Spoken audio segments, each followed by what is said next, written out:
A substantial pullback in the price of gold? How can you say that in this current bull market? Well, I'll tell you how and why as we explore.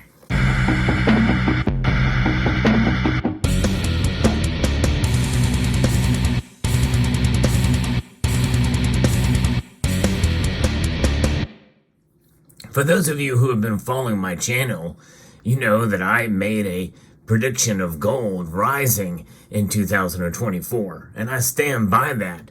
But I also mentioned in that video that I think we can probably expect a pullback, and it could be a big one in the beginning part of the year. And here we are in 2024 now, as the year has begun.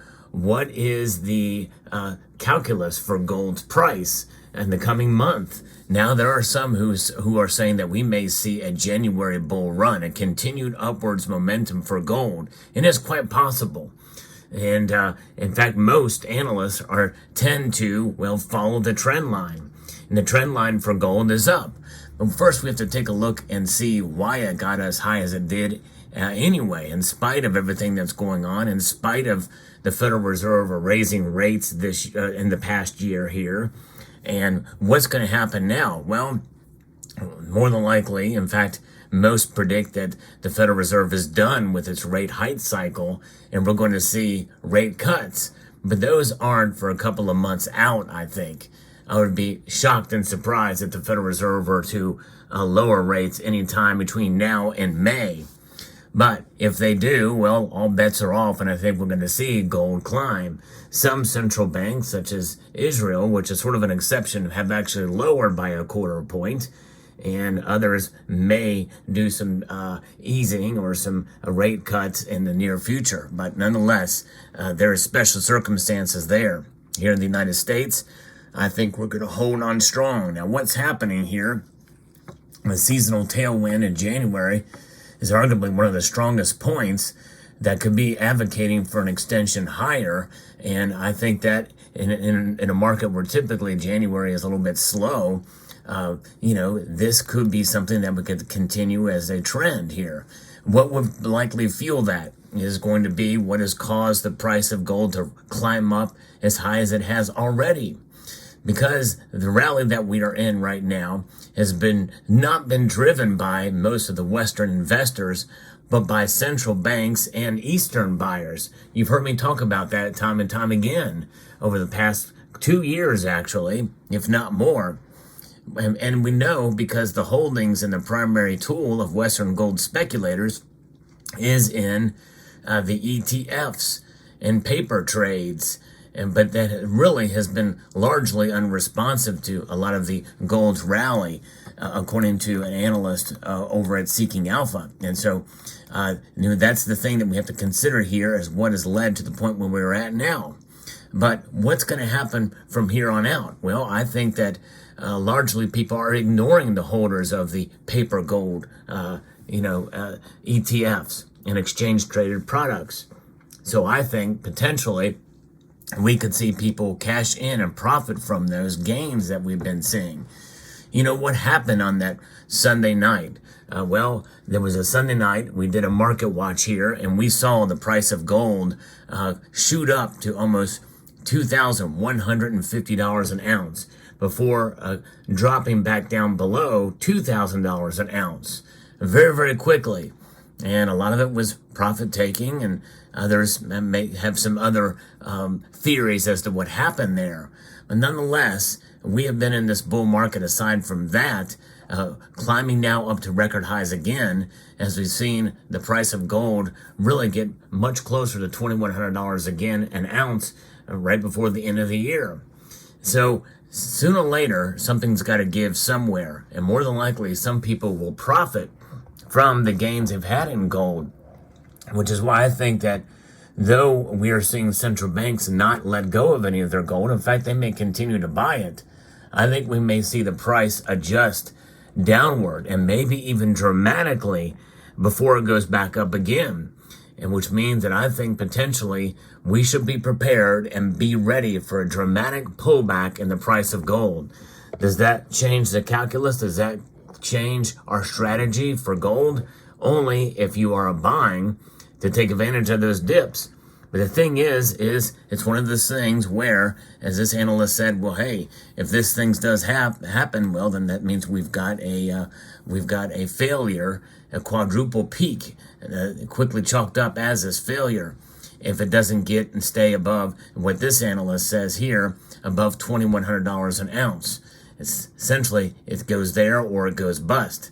If gold doesn't get past that level to establish this break from the previous rallies, it could be chalked up as just another failure, and for the fourth peak there. Now, most people and analysts, including myself, believe that gold is going to shine brightly in 2024 to reach new record highs, nominally that is, not adjusted for inflation.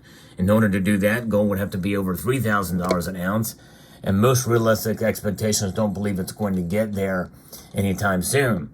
But there's a lot more things that are pushing gold to that upside before that end of the year. But I think in the short term, I think people are going to take advantage, and they are going to cash out, essentially, of gold and profit, and take the profits and run.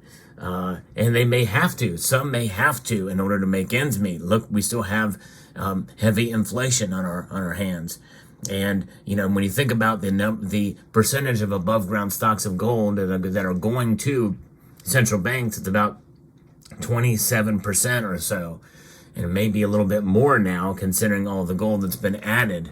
And unless we start to see a major move to where central banks are selling gold, which I don't really see that happening, there's too much pushing against the dollar, and with de-dollarization and with some of these nations wanting to have some sort of backstop in order to continue that de-dollarization process. And that's not going to it's not going to be overnight. So they're going to have to hold through this in order to gain some sort of trust from their other nations. Because unlike the SWIFT system, well, some of these other nations are going to have to rely on other means in order to make ends meet and to be trust with some of the captions and trading with gold. How will that occur? Well, or trading with their currencies. And for the currencies that they use to trade against, they're going to have some sort of confidence and sort of backstop that, hey, we're going to trade in our local currencies, but we have gold as a backstop. And gold will provide the ultimate way to be able to insure our currencies no matter what happens. So if there's a currency crisis, for instance, like in Turkey, well, they have gold to back it up. If there's ever an issue where there's hyperinflation for that currency, they just say, well, we've got gold, and if our currency does fail or drops dramatically in value during these trades, well, we'll make up the difference with gold. Not necessarily making it a standard, but as an insurance policy against the currencies that they use to trade. But nonetheless, there's probably other factors involved as well, too. But I think it's unlikely that central banks are going to sell gold. But I think that traders, there's enough of them in there that could push the price down if they sell off. And especially if we see another quick rally like we've seen, or even if it's a couple of day rally. And let's say the price of gold in the next couple of days starts to move back up in another direction, to back over to almost $2,100 again, I believe we might see some people sell, and then that's going to pull the price back down. And it could be dramatic, the piling on of it, and that may be driven by, to an extent, some sort of fear that could pull it. But who knows? It's going to be very interesting. It's just one of the situations where we are with gold now, with this continued rally that we've seen in 2023 for this metal. It's almost unprecedented. And it almost seems to me that something's got to give, at least in the short term. So I'm thinking that maybe, at least through April, maybe even May, we may see the price of gold pull back. And we should be ready just in case that does occur. Does not change our faith in what gold is and how it's reacted over the long course of history to preserve your wealth. But if you're getting into gold now and you see it pull back to even below $2,000 an ounce again, to flirt with $1,950 an ounce again, let not your heart be troubled. Why? Because well, the fundamentals for gold are still strong. And but nonetheless, it just goes to show you that, if you're getting into gold now and getting excited about it because you're hearing all the buzz about gold and you go to buy, do not be disappointed if the price falls. It's just, it is the reality of the markets. And we'll see how this occurs, but a lot of people are more bullish in January. I'm not so much in January. I am by the end of the year. Now, I could be wrong as well, too. Very interesting. In fact, there's another piece that talks about some of this. The recent strong demand shot established with a new historic high of $21.50 per ounce that were quickly negated, but buyers are not short of fuel. However, and all indications are that they will be able to permanently overcome the key resistance area tested several times over the past few years, located at this barrier about $2,100. That's the key. The natural target for demand in this area is around $21.50, which again we saw touched on this very channel a couple of Sunday nights ago. And the next round barrier is going to be $2,200 an ounce, which is not out of the realm of possibility before the end of the year. But if it does pull back, and I made that prediction that gold's going to hit there, but if it does pull back, then it's got a longer road to climb to get back up to $2,200 an ounce again. The possible corrective movements should be limited by the local upward trend line and demand zones near 2,000 and 1950 per ounce. And those are the numbers to watch. Nice round numbers for each time. Psychological for sure in all of those cases. But do not be surprised if we see it pull back. Is this me predicting this going to go under $1,900 or under $1,950? No, I'm just saying be ready in case it does. And I somewhat, and again, made a prediction that we will see gold and silver, or gold pull back, and I think silver by extension as well too, before it climbs back up again as we maintain high interest rates and maybe some profit. But we'll see how it plays out. Now, all of that is wiped out if we start to see and hear about more and more central banks amping up their gold purchases. That's going to put a lot of pressure on gold. And, of course, all of this also depends on inflation and the dollar. There's a myriad of different factors that have to come into play here. But be ready for it just in case, and take advantage if you can. And I hope you found this video informative, insightful, and educational.